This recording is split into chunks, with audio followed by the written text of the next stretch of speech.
Hey guys, it's a nice beautiful day here in California.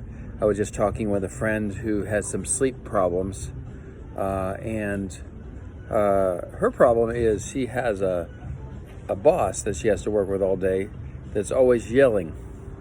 So by the time the end of the day comes and it's time to sleep, she just has so many things running through her mind that it's hard for her to fall asleep.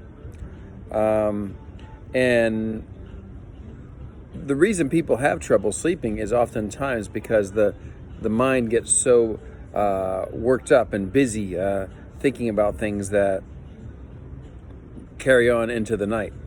And just sort of an unsettled mind in general is a brain that has anxiety, has sleep problems.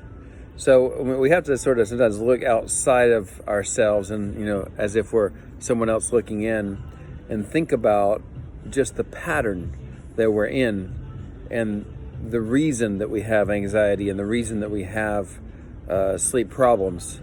And that generally is because, there's something that's really bothering us. And, in the case of tinnitus, I know it's not easy, especially at first when you're first trying to do it, but we have to realize that the way we decide that this sound is something that is harmful to us, bothersome to us, has a big impact on our anxiety levels and our ability to sleep.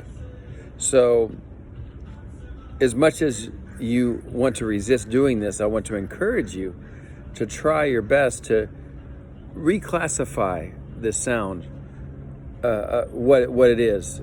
It's something that will not hurt you. It will not.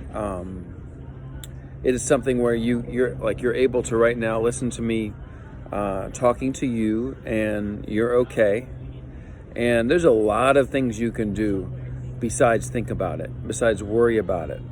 And that's the part that does take a good deal of work, is just learning to change what you're thinking about to something else and not worry so much about the tinnitus anymore. But as you get better at doing that, it gets easier and easier. But it's especially difficult when you're first starting, or when you got into a bad space and you're in a habit of being in that bad space. So and very much what we think is our habit. We get into a habit of thinking, and when we get this loud sound all of a sudden, the habit can quickly be reinforced where it's hard to break it. So the trick here is you have to first look from the outside in at yourself and say, okay, this is a person, they're experiencing anxiety, they're having sleep problems or something like this, and that's because the way they think about the sound. And it is very much possible to not think about the sound as being so important, and then the chemistry in your body changes and you're able to cope a lot better. It won't be like it is now, even though the sound may remain. We all hope it'll go away, and sometimes it does for some people, or it gets better, because a lot of the loudness of the sound can be somewhat perceptual. So the more we worry about how bad it is, the more we perceive it to be something that's very loud and difficult to cope with. And the more we're able to reclassify it into something that's not so important that we have to do something about, the easier it becomes to deal with it. And also, it can also either seem or actually be a lot quieter sound that's easier to deal with. So, and from there, when you start making progress, it gets so much easier for you to just get through the day and do the things that you want to do with your life again.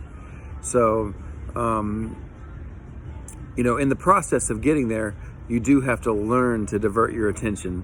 And, that could be something as simple as watching my video, or drawing, or doing some exercises, listening, playing music, learning the lyrics to a song, or learning a language, talking to friends. All these things are ways that you try to just get your brain diverted over to something else so you don't worry about it so much. And then you can get better at that. And at the same time, you're also telling yourself, look, this is not something I have to worry about so much anymore. I don't have to be bothered by it. I don't have to think of it as such a bad thing anymore. It's okay. I'm fine now. And at the same time, you're so fine, you can go do these other things and you start moving into the right place. So best wishes to you, and I'll see you in the next video. Bye-bye.